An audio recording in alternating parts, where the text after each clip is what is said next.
বড় বড় মুফাসসিরদের, ইমাম কুরতুবী রাহমাতুল্লাহ আলাইহি, বড় বড় তাফসীরবিদদের মত হলো যে মানুষের সারা বছরের ভাগ্য আল্লাহ নির্ধারণ করেন সবে কদরে। কোরআনে কারিমে একটা সূরা আছে, নাম হলো সূরা দুখান, আয়াত নম্বর 3 এবং 4।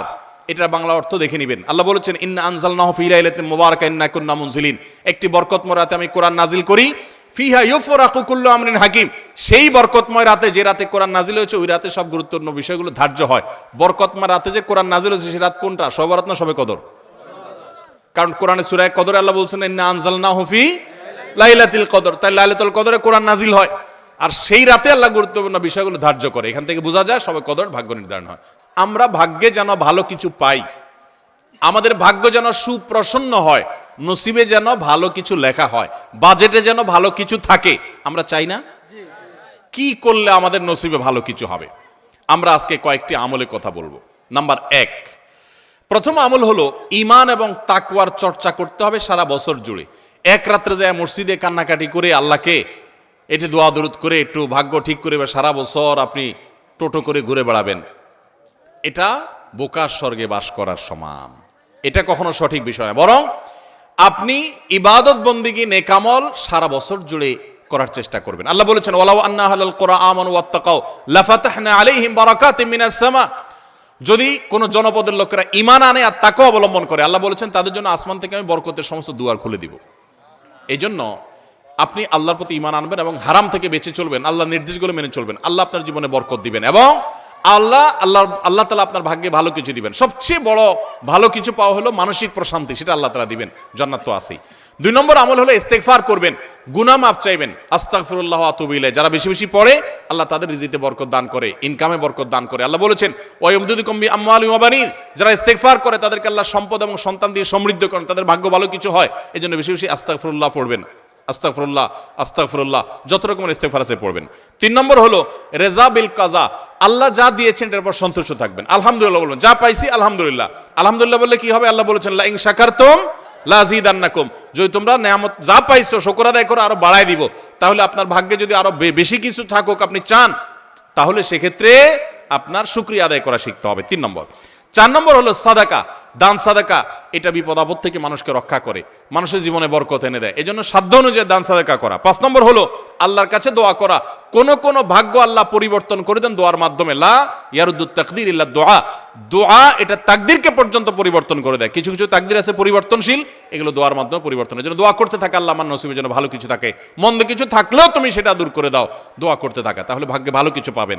এবং 6 নম্বর হলো আত্মীয়তার বন্ধন রক্ষা করা। বুখারীর হাদিস, নবী সাল্লাল্লাহু আলাইহি ওয়াসাল্লাম বলেছেন, মান সাররাহু আন ইউবসাতা লাহু ফি রিজকিহি আও ইউনসা লাহু ফি আথারিহি ফালিয়াসিল রাহিমা, যে ব্যক্তি চায় তার হায়াতে আল্লাহ বরকত দেখ, তার রুজিতে বরকত দেখ, সেজন্য আত্মীয়তার সম্পর্ক রক্ষা করে। চেষ্টা করব না ইনশাআল্লাহ।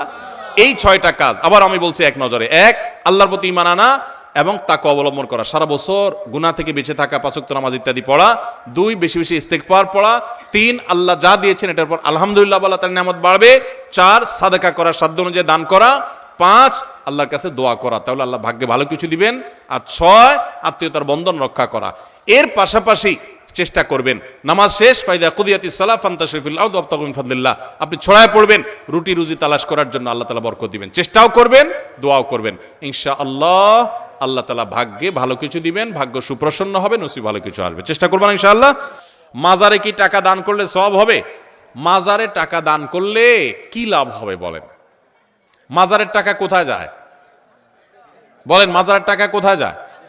যিনি মাজারে শুয়ে আছেন, যার কবর আর কি, ওই মাজার বানাইছেন যার কবরকে, উনি যদি আল্লাহর ওলি নেককার কোনো মানুষও হয়, এই টাকাগুলো কি ওনার কবরে ঢুকে? তা আল্লাহর ওলিকে তো দিতে পারতেছেন না, বরং ওই লোকটা যদি আল্লাহর ওলি আল্লাহর নেককার কোনো বান্দা হয়ে থাকে, এই টাকা এখানে না দিয়া ওনার পরিবারের কোনো সদস্য বেঁচে থাকলে তাদেরকে কিছু কিনে দিলে সেটা বরং সওয়াব হবে। ঠিক না? ঠিক। মনে রাখবেন, আমরা বাংলাদেশে মানুষ, হিন্দু ভাইদের সাথে আমাদের উঠা বসা অনেক বেশি, আমরা তাদের মধ্যে যে সমস্ত কালচার দেখে এগুলো দেখে দেখে আমাদের মধ্যে চলে আসছে। এটার তো সেরকম একটা বিষয়। মাজার তো দানের কোনো জায়গা না ভাই। আপনারা মদিনায় গেছেন না? যারা মদিনায় গেছেন দেখছেন রাসূল আকরাম সাল্লাল্লাহু আলাইহি ওয়াসাল্লামের কবরে দান বাক্স কয়টা আছে? টাকা রাখার সিস্টেম আছে কোনো? কাহিনী কি? মাজারে দান করলে যদি সওয়াব হইতো তো সবচেয়ে বড় মাজার রাসূল সাল্লাল্লাহু আলাইহি ওয়াসাল্লামের, ওখানে তো সবচেয়ে বেশি দান করার জায়গা থাকতো। কি বলেন? কই সেটা তো নাই। আর মাজারগুলো দেখবেন বেশিরভাগ, বিশেষ করে আপনার দেশে বড় বড় অনেক মাজার দেখবেন হাইওয়ের আশেপাশে, রেল স্টেশনের আশেপাশে, মানে যেখানে সেখানে পয়সা পড়বে ওখানে মাজার বেশি। বুঝেন না কথা? আল্লাহর যে নেককার বান্দারা আছেন ওনাদের কবরকে যদি কেউ মাজার বানায় তারা অপরাধী, আল্লাহর নেককার বান্দারা অপরাধী না। অনেক নবী রাসূলের কবরকেও মানুষ এরকম মাজার বানায় শিরকে লিপ্ত, তারা অপরাধী, ওই নবী রাসূলের কোনো দোষ নাই। খবরদার, আমি ওই কবরের সাহিত্য নেককার কোনো মানুষ থাকলে তার সমালোচনা করতে পারবো না। আল্লাহ তাদের প্রতি রহম করুক। ভাইরা আমার, টাকা দিবেন গরিব দুঃখীরে, টাকা দিবেন মসজিদে, মাদ্রাসায়, ভালো কাজে। আপনি মাজারে টাকা দিচ্ছেন কেন? অনেক মাজারে টাকা দিলে ওই টাকা দিয়া গাঞ্জটিরা গাঞ্জা কিনা খায়। গরিব মানুষ খানা পাচ্ছে না, আপনার গাঞ্জাখোরদের টাকা জোগাড় করতেছেন। সওয়াব তো দূরের কথা, উল্টা গুরুজ পাবেন। আল্লাহ আমাদেরকে হেদায়েত যেন আমরা পাই সেই তৌফিক দান করুন। অজাগায় কুজাগায় টাকা দিয়ে ঈমান নষ্ট করবেন না, এটা কোনো দেওয়ার জায়গা না। অনেকে আছে মাজারে দেখবেন মোমবাতি জ্বালা রাখে।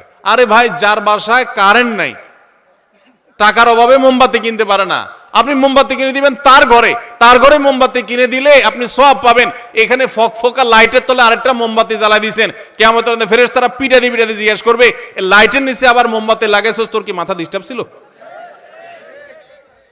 এখানে কেন মোমবাতি লাগাইছস? ওই কবরে যদি আল্লাহর কোন নেককার বান্দা শুয়ে থাকে, এই মোমবাতির আলো কি ওনার কবরে যাবে?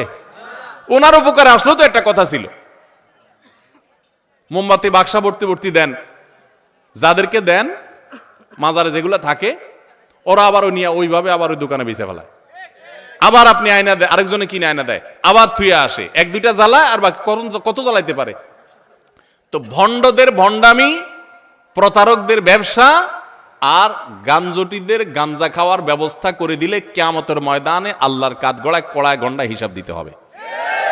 টাকা এত বেশি হয়ে গেছে, বহু মানুষ না খায় আছে, বহু মানুষ কষ্ট করে, তাদেরকে দেন।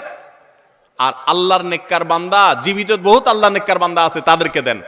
আমাদের স্বভাব হলো জীবিত থাকতে আমরা কদর করি না, মরার পরে কবরের উপরে যায় লাইট লাগাই।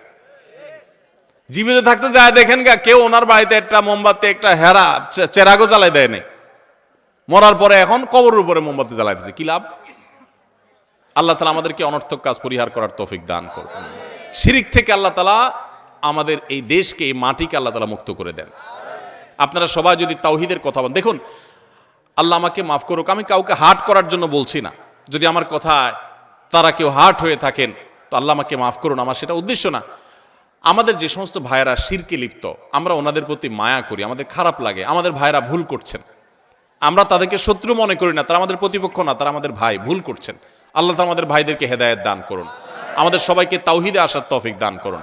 আপনারা তাওহীদের কথা বেশি বেশি বলবেন, সুন্নতের কথা বেশি বেশি বলবেন, নবী সাল্লাল্লাহু আলাইহি ওয়াসাল্লামের হাদিসের কথা বেশি বেশি বলবেন, তাহলে দেখবেন বেদাত শিরক এমনি দূর হয়ে গেছে।